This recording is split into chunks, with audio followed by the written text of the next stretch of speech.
Hello, good afternoon, everyone, and thank you so much for joining us on our second episode of Work Life with PsychED or Psych. Here is where we talk about all things related to work and life. My name is Hetal Joshi, and I'm an organizational psychologist and the CEO and founder of OPsych. So recently, a clip that went viral on social media platforms in Malaysia showed a 44-year-old male volleyball coach slapping two Malaccan under 14 women volleyball players during a recent 2022 championship in Johor. The incident took place somewhere between the 14th and the 16th of December. At the 20th minute mark of the match, the Malaccan team allegedly slipped in terms of their performance and allowed the Johor team to gain a point. The score was about 16-11 with Johor leading as they took a short break to strategize. This is when the incident of the coach slapping the two athletes took place. In the video itself, which we will play shortly, the said athletes seemed to react to the slap and later resumed to playing the game as per normal. Neither did any other present adult nor team members react to the slappings in just a minute. In just a couple of seconds, we're going to show what that video looks like before we get on board our guests, Serena and Harish, to share with us their thoughts and views on it. So let's have a quick look at the video.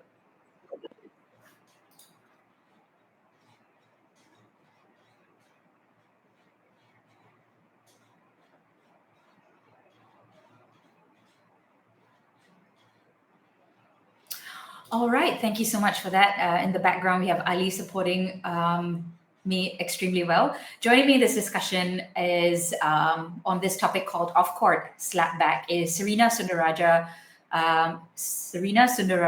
President of Safe Sport Malaysia, SSM, and Malaysia's former rhythmic gymnastics gold medalist. Serena, you've appeared on several news outlets, Straits Times, BFM, and probably a million others to speak on not only this incident, but how we can make Malaysian sports safe. Thank you so much for joining us on this one. We look forward to what you're having to say in this episode. And also we have Harish Dio, co-founder and editor of... Sorry, Serena, go ahead. Oh, no. I said thank you for having me on the show. Yeah, absolute pleasure.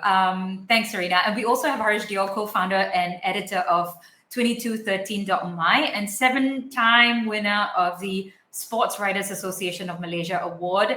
That's loads of awards, Harish. Your opinion on this case as an experienced sport writer and journalist would be invaluable. Thank you so much for both of you for being here today. So before we start as well, to whoever's listening, please kindly put in any questions that you might have for our panelists, and I will have your questions prioritized over my questions because obviously you'll be more interested and your questions matter as well. So without further ado, what was your first instinctive thought when this happened? Harish, would you like to start us off here? I thought we could start with Serena. Sure, Serena. So when I first watched the clip, I wasn't surprised because I know that this kind of abuse happens in Malaysian sports. This is the reality of abuse in sports, and fortunately, it was captured on the video. But what was more surprising and shocking to me was there were no expressions shown, by the two girls that were slapped by the coach, and that was more worrying because it seems that that these girls are used to this kind of abuse. So I mean, I understand that many of these athletes, they don't understand what constitutes harassment and abuse, and they're socialized to believing that this abusive behavior is acceptable, and while bystanders like family members and their friends watching think that they should not interfere for fear of retaliation. Yeah, it's shocking whenever we hear that. It's not shocking to see such things. Serena, I'm not sure whether you are lagging right now or whether that was the end of that, because I'm seeing a still image on your end right now. But please feel free to continue, Serena. Otherwise, what we can do is pass it over to Harish. Harish, what were your first initial thoughts when you had heard about this? Well, when I first saw the image, it shouldn't be on the face, lah. That's a big no-no. You don't go around slapping people. Yeah, but having said that, I think what Serena pointed out earlier in what she said, that athletes do not know or understand um, what do you call, what are the barometers or the limits, yeah, of actually being what constitutes to harassment, what constitutes to abuse. I think that's a very pertinent point, because I believe a lot of people themselves do not know what the true definition of abuse or harassment. I mean, we're having this conversation here, but at the same time, I think we have to also have a conversation about, do we truly understand what happened? Yeah, and when I say that, I also mean to see the other side of the coin, whereby the whole saga caught the attention of a whole lot of people, and in return, the country has lost a good volleyball coach. Good in a sense that this volleyball coach was actually bringing results to both his team and has a very good track record in bringing results. I think we cannot just simply ignore that fact. While what he did was wrong, um, but and once again, I'm not saying that what I'm saying is right, what I'm saying is wrong, but the purpose of this is to have a discussion, correct? And discussions should be with regards to all ends, and not just what we think we would like to hear. So to answer your question in a nutshell, it should have been a slap on the face, to be honest. Now, what if it had been a slap on the back? Would it be still be considered as okay? Up to discussion. It's not for me to Right. give. Yeah. My Yeah. gosh, I'm being triggered in so many different ways. Yeah. Yeah. I think you're lagging now. Hello? Rachel? Love, or is that Harish? Is that Okay, hi. all right? Okay. Yeah. So a couple of things that I've captured from what you said, Harish. Number one, Yeah. what constitutes abuse, Yeah. right? Especially environment where typically there are a bit of elements to it, like hitting, punching, and you have yellow cards and red cards for that. You don't go to jail for that, right? The second part that you're talking about is that Wait, is it hey, abuse? Hital, sorry, I don't mean to stop you there, but you're going to the extreme. Now, I'm going to give you a very simple example. A slap on the bum. A slap on the bum. It's a very common thing among team sports when they celebrate something. Mhm. Okay, we've seen it. It's even a topic of discussion abroad. So where do we draw the line between it Yeah. being a harassment? Is it a sexual assault?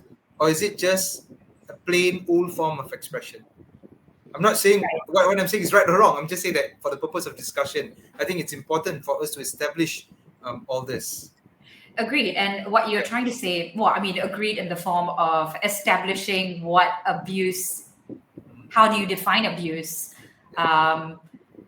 And what are the parameters around that? Is that what you're trying to say, Harish? Yeah. Before we get on to anything else. Correct, because a lot of people have got different. The problem with this subject is that a lot of people have got their own interpretation of what abuse, what harassment is all about. Now, I'm going back to your question. To answer your question, the coach shouldn't have slapped the players. Full stop. It's as simple as that. Okay. But I'm now shifting the conversation to, but what if it were to be a slap on the back? Mm-hmm. Would that still be considered a problem? Mm. And where do we draw the line between encouraging and let's say, for example, the universal debate about the slap on the bum, for example, when you celebrate a win, does that constitute to a celebration, or does that constitute to harassment? Gotcha. I'm not saying that I'm right or wrong. I'm saying that we should be Gotcha. talking about all these things before we have any form of Right. Establish a definition of it and the parameters. Serena, I can see that you're almost going to jump off your chair and into the computer. Go ahead. What are your thoughts right now? So I just managed to hear the last bit of Harish's conversation, but The thing is, slapping anyone, right? Whether it's a minor athlete or an adult athlete, slapping, it's an offense. It's a criminal offense. So, having his license revoked is good, but it's not good enough because if you look at the video, the other coach that looked the other way, by right, he should have stepped in to stop the coach from doing so, or at least to tell him that okay, this is not right. But the fact that he didn't do anything means he actually condones the behavior, and this, what happens during closed doors? This happened in public, and he didn't do anything. So can you imagine what goes on behind closed doors? Who is going to step in? Because this is the enabler culture that helps to perpetuate in sports. So, for example, like in the US, the US gymnast Dr. Larry Nassar, he continued abusing more than 500 young women and girls, during his profession as a doctor. In Michigan State University and also the USA gymnastics team. But that's because, the parents and the officials, the institutional culture that enabled him to perpetuate the abuse, even though they had legal evidence of child abuse. So this is very important. Yes, there were action taken towards the perpetrator, the coach that slapped the kids, but there must be also accountability by the other, bystanders and enablers. Gotcha. Coming back to where Harish was talking about earlier as well, which I think is, just kind of helps to make everything a lot clearer. And also what Serena had said, that this is a criminal act. I think it's the penal code, 423, if I'm not wrong. That particular penal code is about any kind of harm or injury that you cause onto someone. But does it also reflect on court? So if somebody were to slap somebody on court, we've seen that happening in football, but you get a yellow card or a red card, it's not a criminal act. So my question, because I'm not in the sporting world, and I guess both of you might know a little bit better, does the laws of off-court apply on court as well? Is it a clear case of a criminal activity to slap somebody on the face? I know we have, slapping on the bum or the wrist. We'll put that aside for the day. But is there an act or a specific law or code of practice that states this is what abuse is, this is where it has crossed boundaries already? Harish, would you know anything about that? Well, every sport has got their rules and regulations, and let's define what happens on the court. Yeah, during play. Now, every player is they go within the parameters of the rules of the regulation. Football, for example, if you intentionally tackle somebody and cause great harm, you break the person's leg, you get a red card. You don't get summoned. You don't get to the court. You don't go for a trial. You undergo a trial and so forth and so on. So that is governed within the rules and regulations of the game. Now, what happens on the sidelines if it catches the eye of the referee? Referees have also known to have given red cards to coaches for perhaps interfering with the game, or for perhaps even some coaches have even gone on to assault fans who crash the field. Sometimes some fans get only enthusiastic and they enter into the field, and some coaches take it out on them. So yes, we've seen episodes of coaches being penalized in that manner as well. So there are rules and regulations, but now we have to ask ourselves, did the guardians of the sport witness the slapping incident? Now, back to what Serena said, the normalizing of such incidents. Did they think that this was just a normal thing that happens and should just be like, it's okay? Or did they strongly believe that there was something to be done? If they believe that there's something to be done, they should have acted almost immediately by perhaps asking the coach to leave. Right. There are rules and regulations within the game that do not condone any form of intentional violence against any party, regardless who the party is. Right. So really coming back to the specifics of potentially, because I understand the game is the game, the coach-coachee relationship, are there any laws or rules that govern, when is this, intensity of training and we need to go all out so that you're fully motivated at peak performance versus abuse? Is there anything that clearly demarcates where lines are meant to be drawn in the coach-coachee relationship, Serena? So I would like to add, to what Harish mentioned, right? So so under the penal code, S321, a voluntary causing hurt. So slapping these two kids was a violation under the penal code. So the problem is that there is not enough awareness, and for these provisions under the penal code to extend its jurisdiction to the sports landscape. So people in the sporting ecosystem, they're not aware that slapping someone, whether it's on the field of play or outside the field of play, is a violation.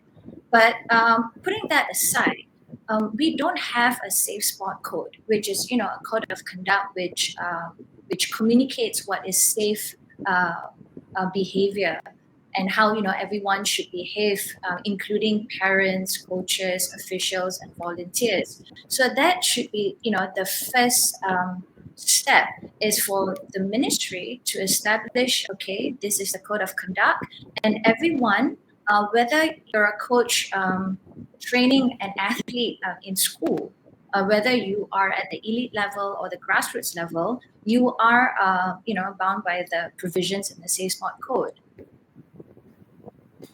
Am I right to say currently, because I think it's a very valid question, currently there are no norms or no acts or no standards that dictates what constitutes abuse as one form of what could happen badly in the case of sports. So there is no such thing right now, and we're hoping for something to be established. Is that correct, Harish and Serena?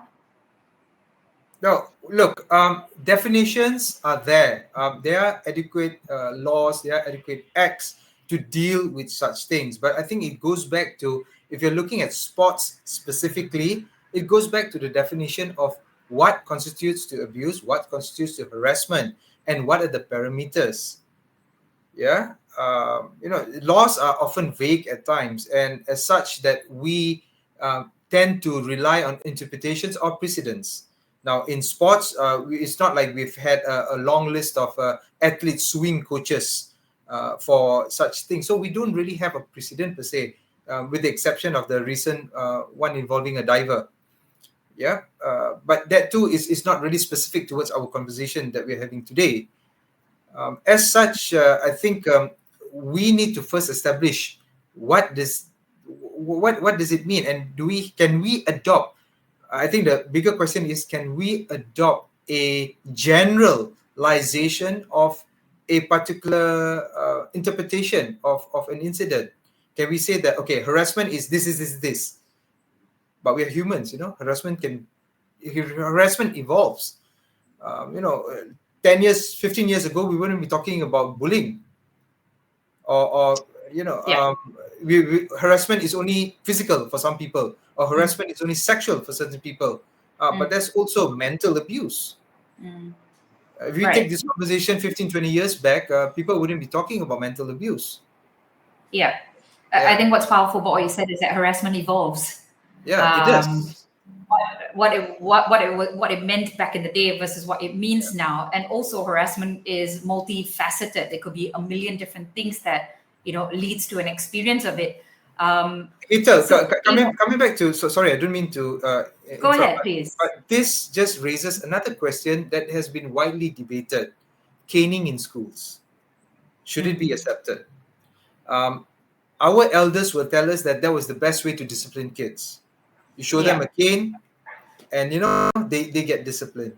Missionary schools, brothers used to run the schools, and they would be walking around with a cane. You do something naughty, you get one on your bum, you go back home crying, you get another one from your dad. That was how it was. But today, is it still relevant? Is it still applicable? Do we have that whole, let's talk about this, let's decipher, let's justify? Once again, I'm not saying what was done then was right. I'm not saying that, but what I'm trying to say is that it's evolved.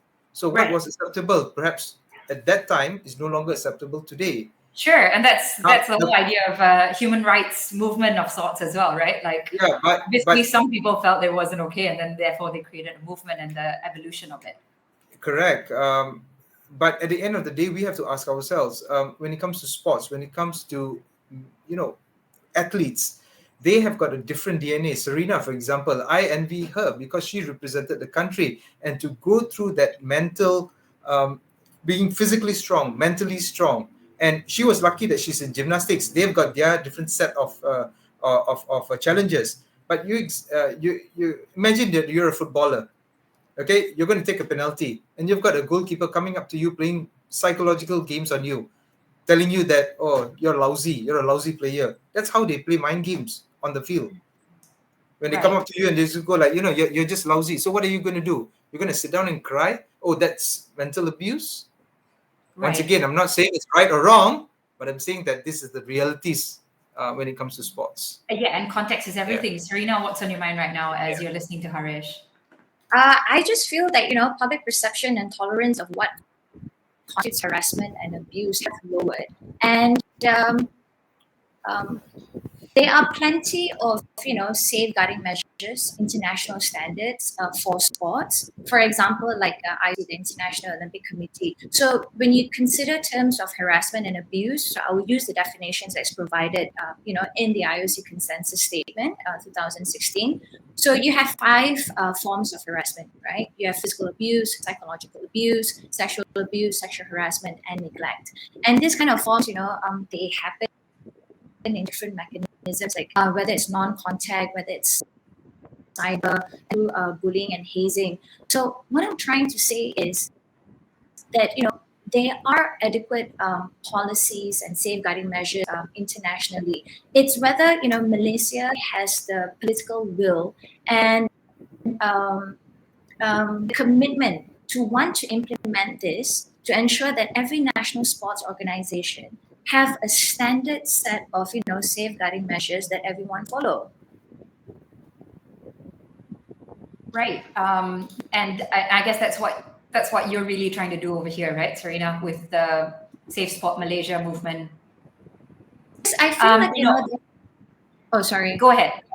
No, go ahead. I just feel there is a lack of awareness of the detrimental effects of abuse from an athlete, entourage, and organizational perspective. So because abuse means our athletes will never reach peak performance, and like what Harish mentioned, that sometimes due to abuse that you also lead to dropout, and this is true because findings have demonstrated these types of abuse, they impair performance and it leads to dropout, and sometimes it results in psychosomatic illnesses, includes disordered eating, anxiety, depression, substance abuse, self-harm, and even suicide.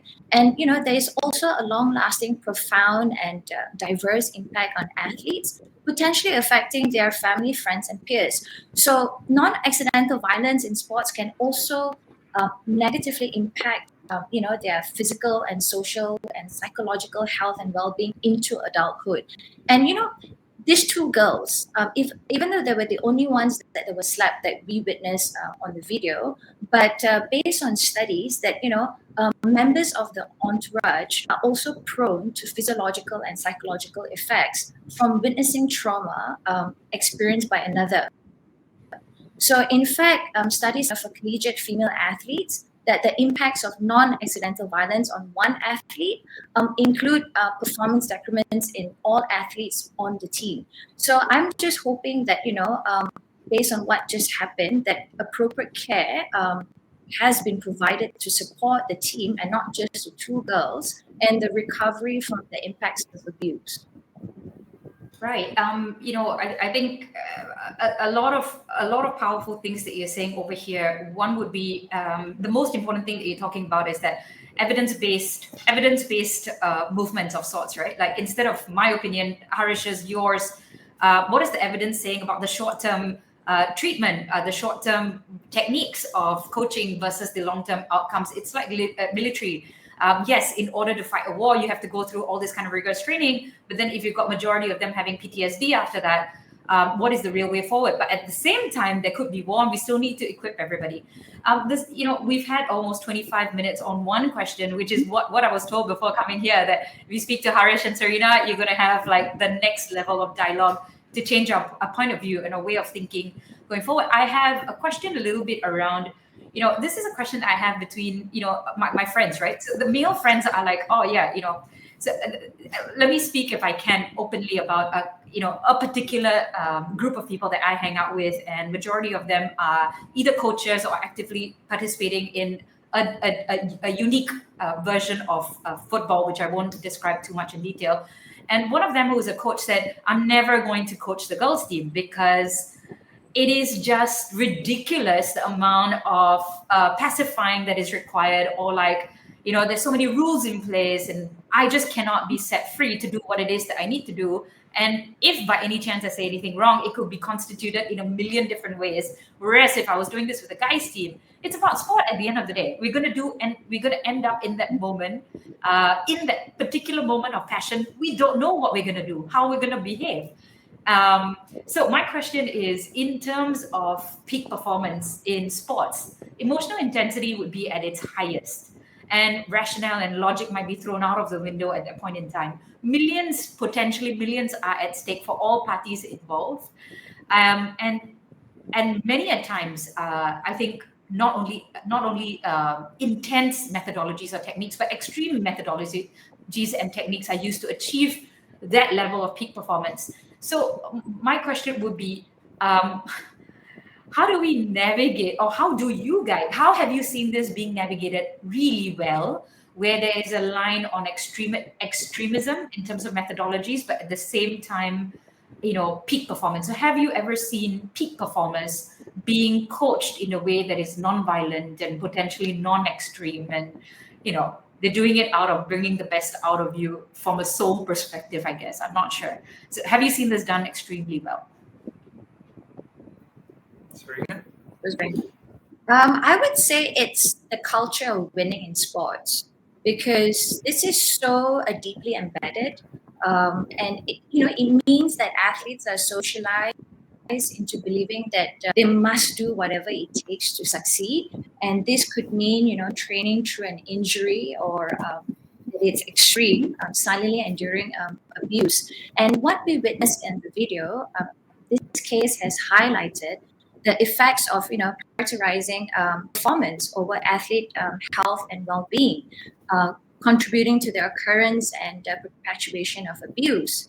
And in addition, studies show that once a coach team or an athlete experience winning, so then a reputation of success develops for the coach, and which further reinforces the abusive and harmful coaching practices. So some parents, they also lose sight of their children's healthy development from the benefits that they gain personally.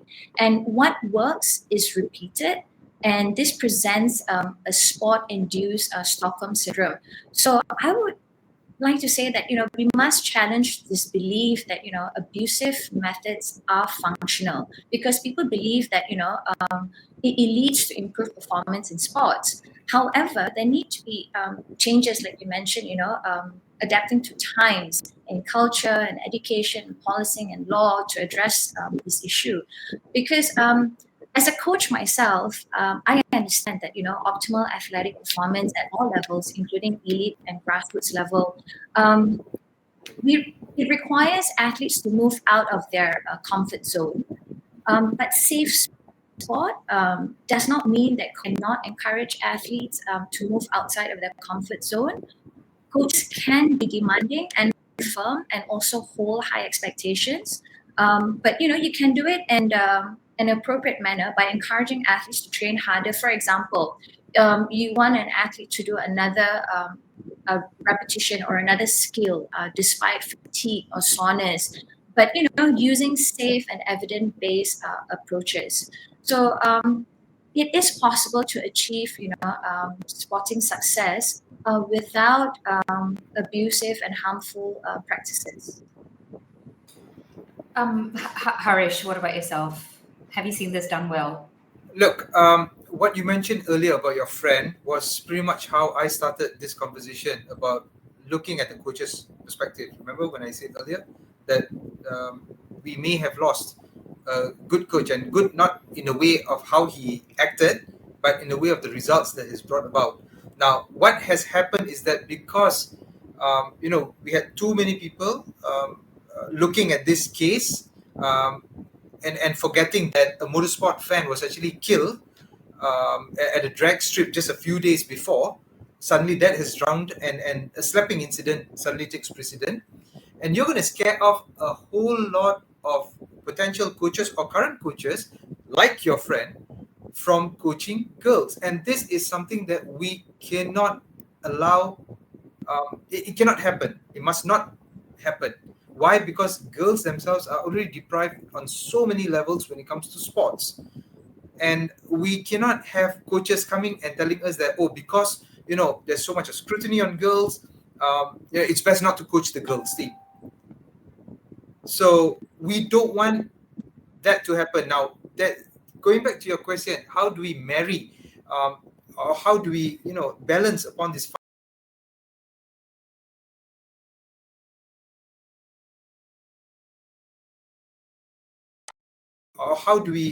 balance upon this fine line of ensuring good coaches, ensuring girls are part of the ecosystem.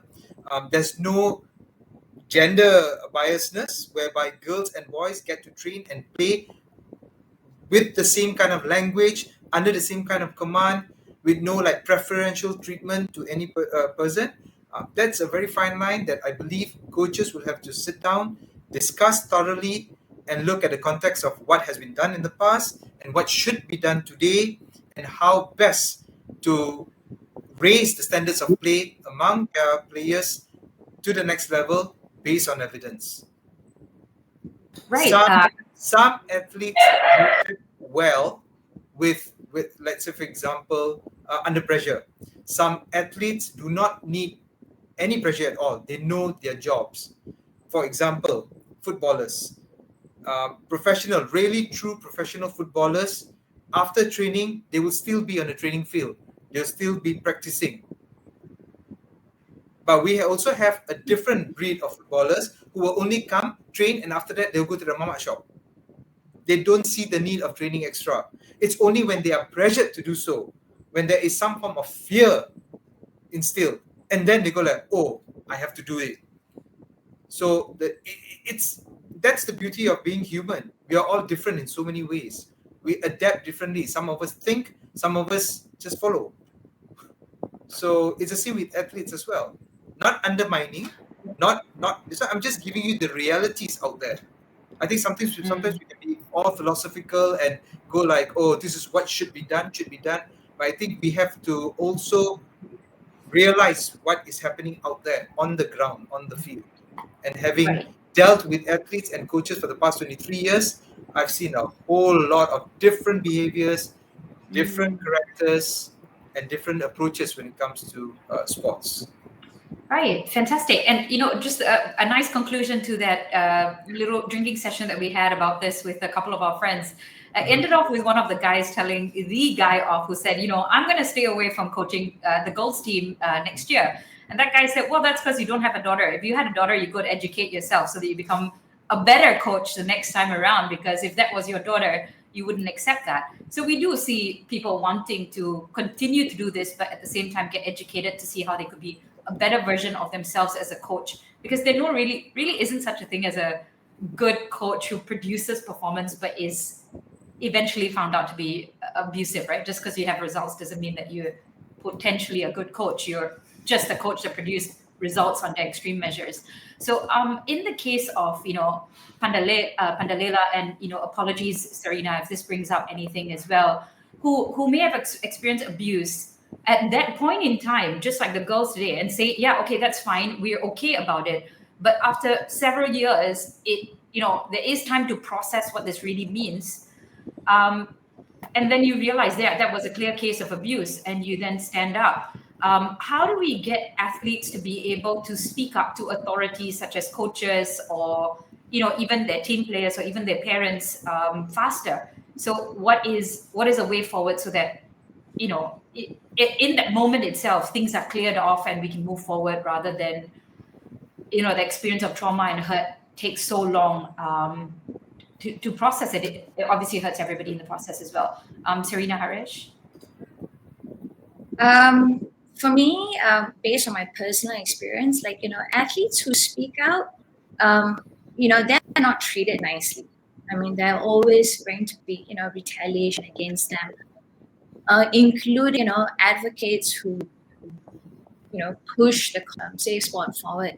But this is a case of what is wrong with our system, because the current system is designed to protect sport and its reputation instead of identifying and supporting athletes, victims, and survivors' needs. And abuse in sports is widely accepted as a systemic problem because many instances of abuse, they are unreported due to sports structural and cultural processes that operate to perpetuate a culture of inaction. So studies have also shown that fear of retaliation is one of the reasons why people remain silent. And in addition, it is well known that those who report internally and blow the whistle, including those who support the cause, may suffer adverse consequences for speaking out. And a crucial part of athlete safeguarding is to increase athletes' awareness, knowledge, behavior regarding harassment and abuse in sports. Because athletes who are empowered and understand what are their rights, then they are able to learn how to protect themselves. So this is very important. Having that education and the awareness so that everyone in sports are empowered to know, okay, this is wrong and this is not right. Right. I have to agree with Serena on many fronts, especially the education bit. Now, we live in a culture whereby, beating the red light, okay lah. Speaking on the phone while driving, okay lah. Giving bribe while demanding for ubah and calling out corrupt leaders. When you get stopped at the roadblock, boleh settle tak? Okay lah. Yeah. Okay lah. So it's education, number one. Number two, it's culture. Number three, we are not a sporting nation. We look at sports as just something which you have got extra time to do, you do lah. So when you have that kind of mentality about sports, you tend to treat everything related to sports as okay lah. So there's no sense of seriousness. Back to what Serena said earlier, when a whistleblower comes out and speaks his or her mind, instead of listening, the officials, those in charge, the stakeholders, the guardians of the sport, they will just go like, might as well better drop him or her, and him or her will not frustrate the cause. So suddenly, who becomes the bad one? Not the person who did bad, but the person who spoke about the bad. If you get what I mean, yeah. So what we need to do to move forward now, this is not going to happen overnight. As much as Serena is trying very hard to push for a Safe Sports Act, she knows for a fact that it's not going to happen overnight. But we will eventually get there. And what it means is a systematic reset of how we look at things, especially sports, especially the industry, especially the laws, and what is permissible and what is not within the sporting arena. And for us to do that, we need to embrace sports and understand what sport is all about. If we understand the true definition of sports, which is fair play, which is respect, then we'll know that when you deal with someone else, whether it's a coach, athlete, or whether it's an athlete, or a coach level, you deal with respect, you deal with fair play. It's the simple principles of sports. Yeah, I really love coming back to like the, contextualizing what is sports really, what level are we going to play at, and okay lah is not okay anymore if that's the level that we want to go at in terms of peak performance, but also the peak level of behaviors to be able to get the peak performance. So, what I don't really understand, guys, you guys have been doing a lot in this arena and this fraternity. It seems that if you guys were the Minister of Sport, you would be able to immediately, put in an act and educate everybody because it's the right thing to do. It's a no-brainer. So if you guys, well, number one, do you think you'd be a great Minister of Sport? And number two, what's the problem? Like, what is the problem? Malaysia doesn't have to wait for standards. We can just create our own. So what's the problem? Why is it taking so long? So number one, would you be a great Minister of Sport? And number two, since it's a no-brainer because it's beneficial for everybody to put in, safe sport acts and educate everybody, Malaysia creating our own standards rather than waiting out for others. So then what's the problem actually that you have faced in making this happen? Either or. Would you be a great minister? Number one. Number two, what's the freaking problem? Oh, I'll let Harish answer that first. I'm not going to answer the first one because I don't know how to rate myself. But what I will answer is this: acts are not something that can be done overnight. It's a long process if you look at it legally. Yeah. In fact, there are so many acts that have been, we've been waiting for 20, 30, 40 years, and it was only up until recently they were passed. So that's the reality of acts. Now, even as a sports minister, I think people have this fairy tale notion that sports ministers, the youth and sports ministers, or any minister for the matter of fact, are like angels sent for heaven, that or genies that can just immediately, do things. But that's not the reality. It's just an over glorified position, which actually with very little powers, perhaps policy to a certain extent, but that's it. Why? Because number one, they only have 5 years in office. Number two, they have got bosses answerable to.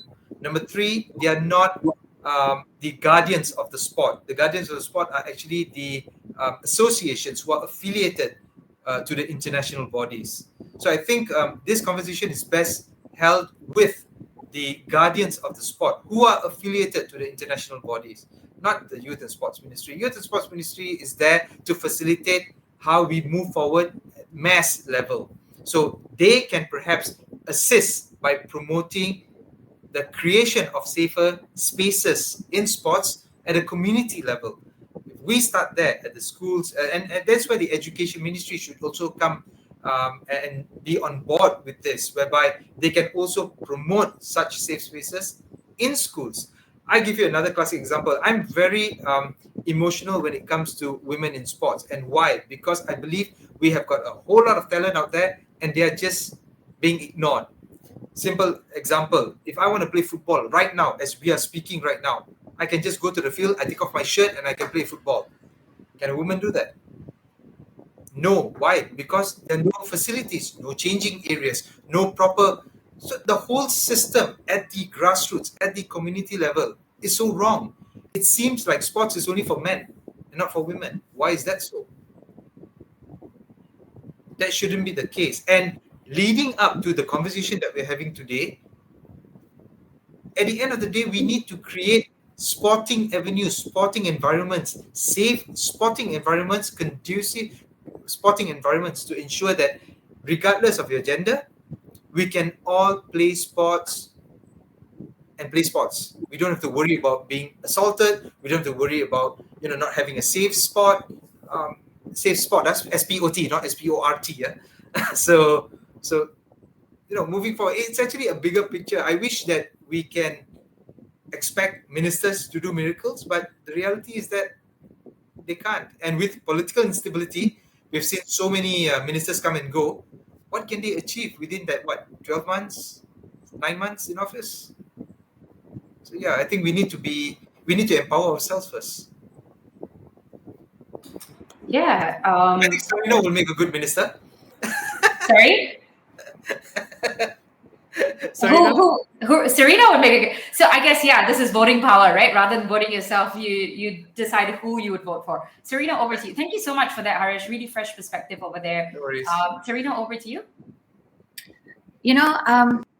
I've been in sports, right? I've been involved for almost 28 years, as an athlete, a coach, administrator, and now an advocate. And I fully understand the complexity of the landscape.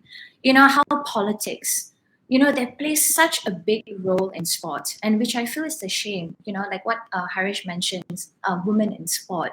There's just not enough, opportunities and funding for women and girls to participate in sports, and that comes back to also policy. I'm a firm believer that we should also have policies in place to ensure that there is enforcement. So like women in sport, in the US they have 9.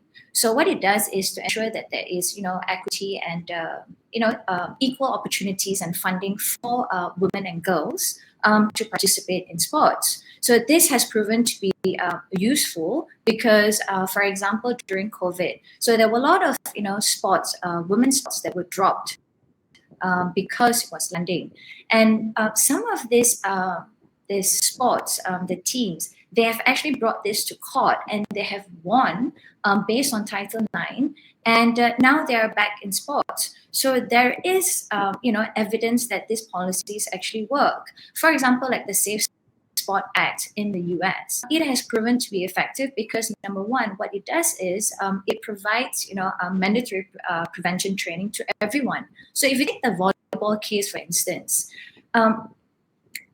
there's so many different layers whereby people say that, okay, how do we get this coach to be educated to understand what is safe sport practices? And some would say that, it falls under ISN, which is the National Sports Institute, also provide a national certification and coaching for coaches, but some do not go through the same process, especially if they are grassroots coaches and they're school teachers. So what the Act does is it ensures that everyone that interacts with athletes, especially minor athletes, they must go through the safe sport training. And when you look at whistleblower policies, right? And when it comes to sports, it's so there's a fine line, when there's a retaliation measure that's taken against an athlete for speaking out. For instance, I can say that, okay, today you will get 1 hour less coaching from yesterday. I mean, how do you even prove this to say that because I spoke up, now there is retaliation taken against me? So that the Safe Sport Act, provides this kind of protection that is outside of the scope of authority, whereby police. So for example, like the diving case, right, in 2017. So the diver was raped and the coach was acquitted. So my question is, yes, the coach was acquitted because there was not enough evidence beyond reasonable doubt. And then he goes back into the system. That is the problem, right? We have many coaches that is tied to abuse that are still training and competing. And that is one of the reasons why abuse is still perpetuating in our system, because we allow it to happen. And so with the Safe Sport Act, for instance, then we would have an independent body that would receive and resolve these allegations of abuse that based on the violation of the Safe Sport Code. Because, for example, most of this abuse, if you look at research overseas, the findings that it happens in isolation. Because if you look at sports, right, it's very unique. Parents and friends, they coach. Athletes spend a lot of time with their coaches, when they're training, when they're competing abroad. So, and most of these training locations, they are without the, family members. So, especially minor athletes. So, how do you ensure that there are, adequate safeguarding measures to ensure that they are, their rights are not being violated? So, what I'm trying to say is the Safe Sport Act creates this independent body, so there is no bias. Because that is currently what is happening in our system, because we are having people, employers of these perpetrators to investigate it themselves. So then, it goes back to square one. So I'm just saying that, the Safe Sport Act will be useful to tackle all of these issues. So the question remains, what has been, so in just one sentence, what has made this impossible thus far, or why have we not been able to enact this in Malaysia yet? It's the political will and courage, because Right. it's going to. I mean, yes, acts that take a long time, few years. Right. But if you're really serious, if you really want to, and you're serious about making that change, we can start now. Yeah. Because and who would be the person or the people that, if they had the political will, this could move forward very quickly? Maybe don't name names. You can name titles, for example, if you like. So for policies, right?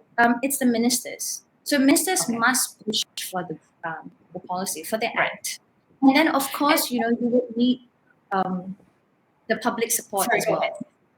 Right. So I have a question here. In my observation of this, right? if you have a couple more incidents and social media keeps going wild, is that when action is taken? So when does action, in your understanding of the sporting world, when is action finally taken? Is it because of a movement on social media, or is it because there's political will? What is that tipping point that finally makes things happen? Okay, for me, like I know there are plenty of cases that goes unreported, and even if they're reported, then they are not taken seriously or resolved in the most, appropriate and correct manner. And I mean, it's just fortunate or unfortunate that this incident was captured on video and it went viral. And because of the public outrage, the ministers did to his license had to be made. So, a hard decision had to be made because, it was out in the public. But imagine if this wasn't caught on video. Because we saw the president of the association came forward to give justification that, okay, this slapping happened and it happened because the coach lost his temper because the athletes, they were not performing up to his standards. But that is not the point. The point is an offense has been made. So it is a violation even without the Safe Sport Code. It is under the penal code. So when you don't have, a strong leadership that says that, okay, we have zero tolerance of abuse, then what makes you think that any other allegations of harassment and abuse would be resolved? Right. And Harish, what about you? When have you seen from it going from okay lah to this is not okay anymore? So what is the tipping point that you have seen in the history of your career? In the past, it was always because of doing the right thing. But today, decisions seem to favor the conversation on social media. Like popularity.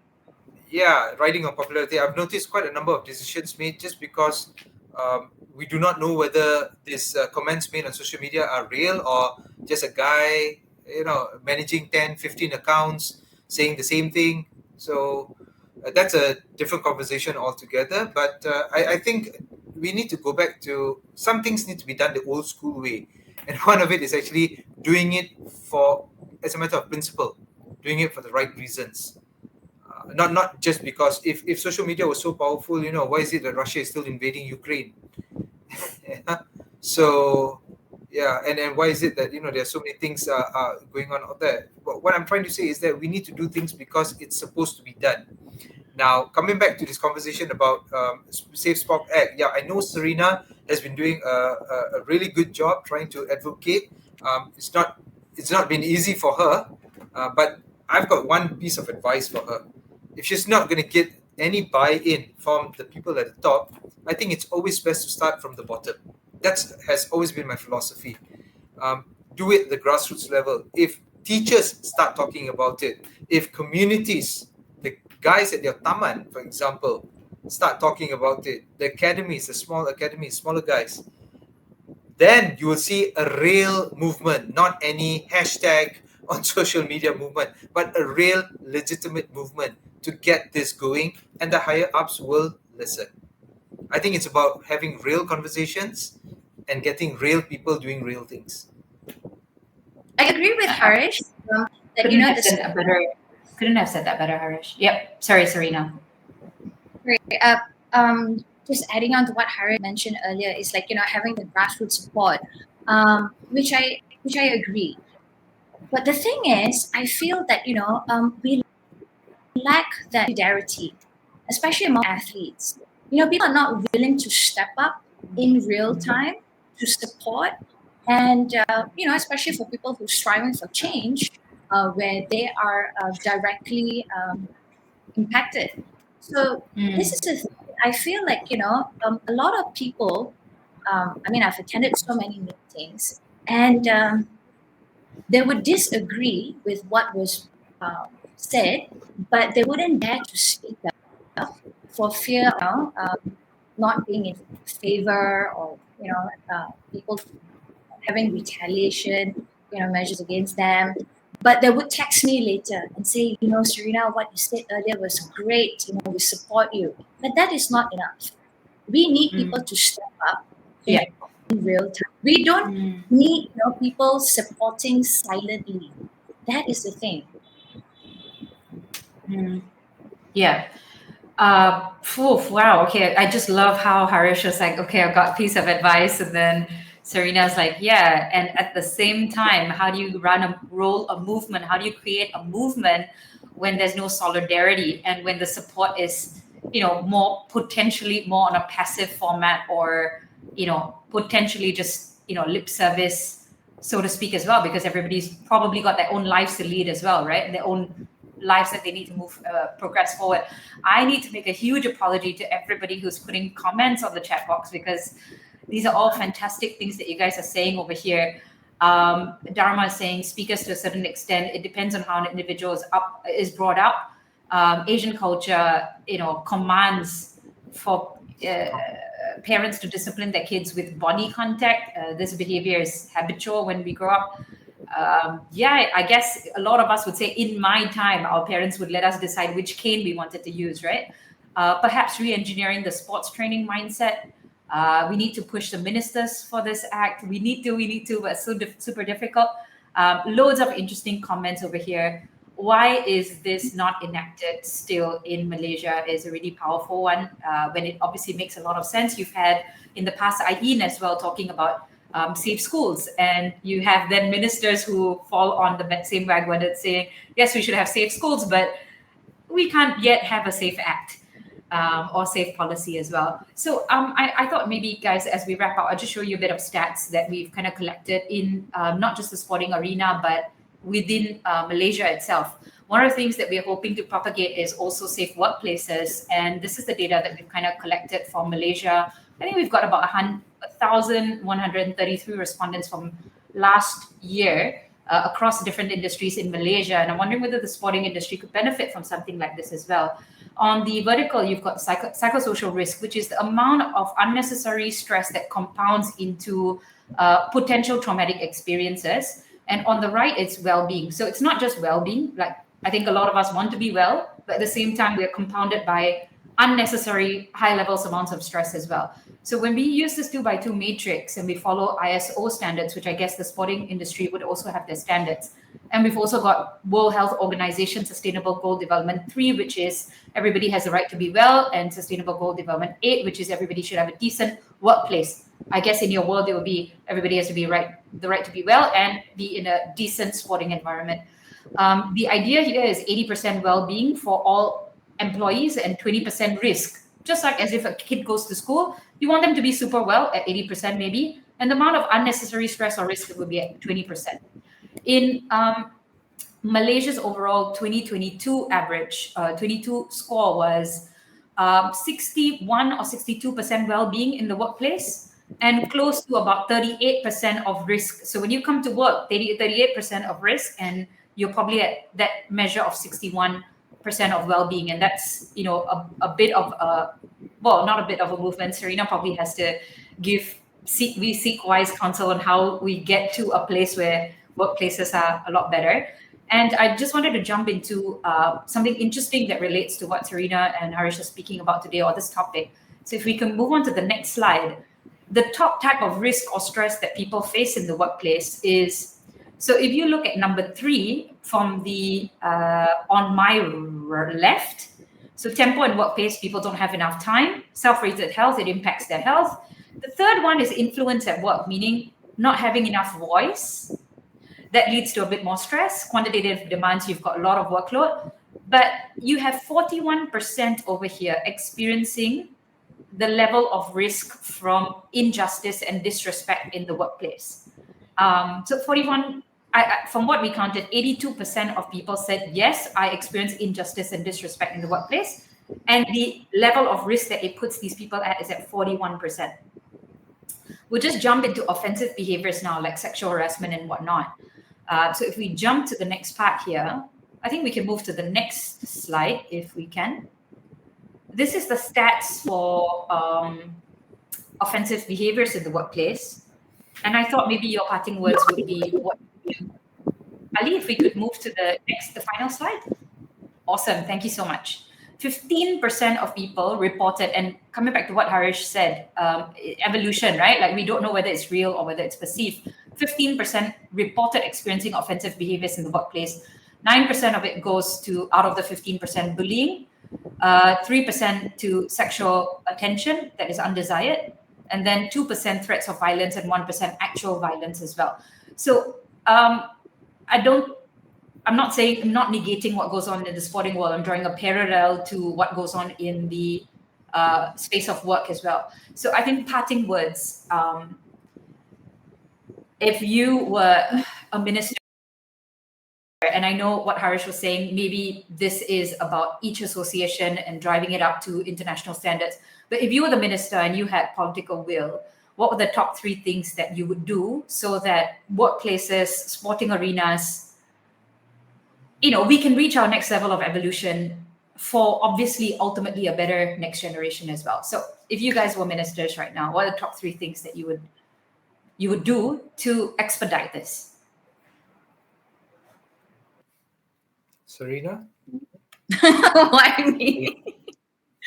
Ladies first. Okay.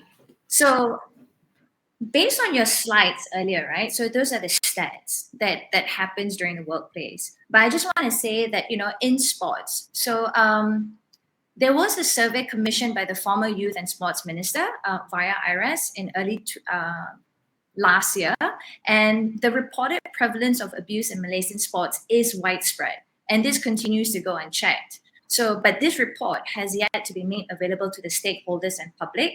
And what I'm trying to say is it's very important that these findings are made public because this data will help to set baseline measurements and identify high-risk groups and develop target-oriented prevention programs, including practical strategies and policies.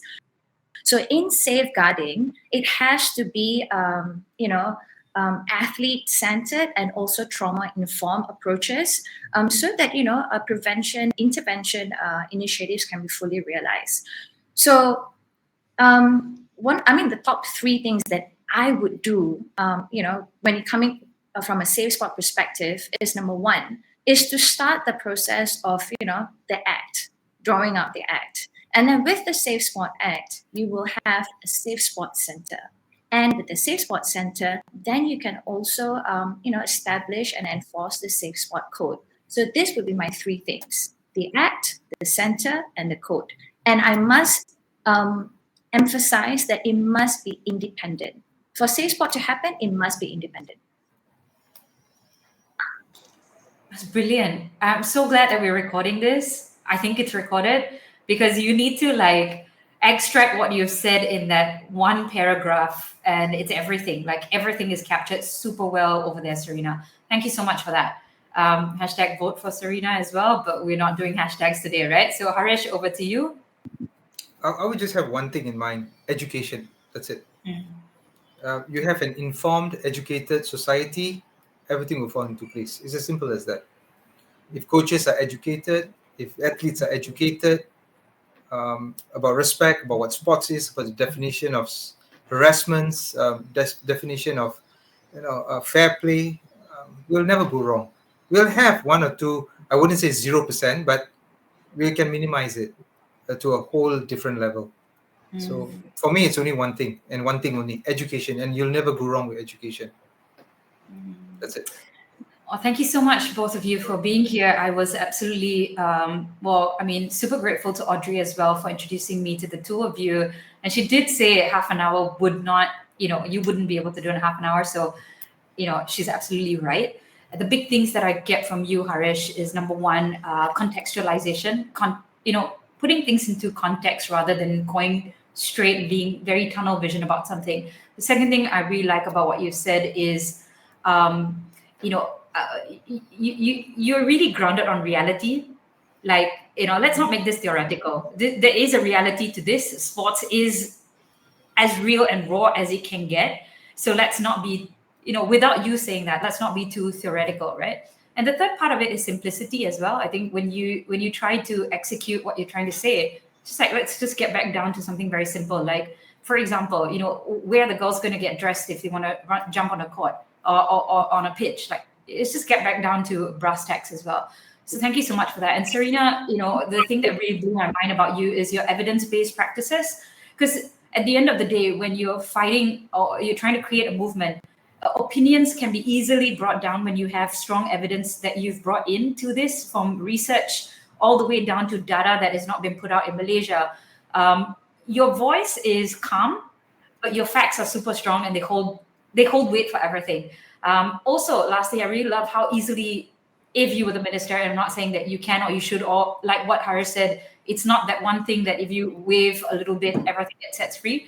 But you've kind of come up with 3 things that make it seem as if we just did these 3 things, this could happen faster than we potentially imagine as well.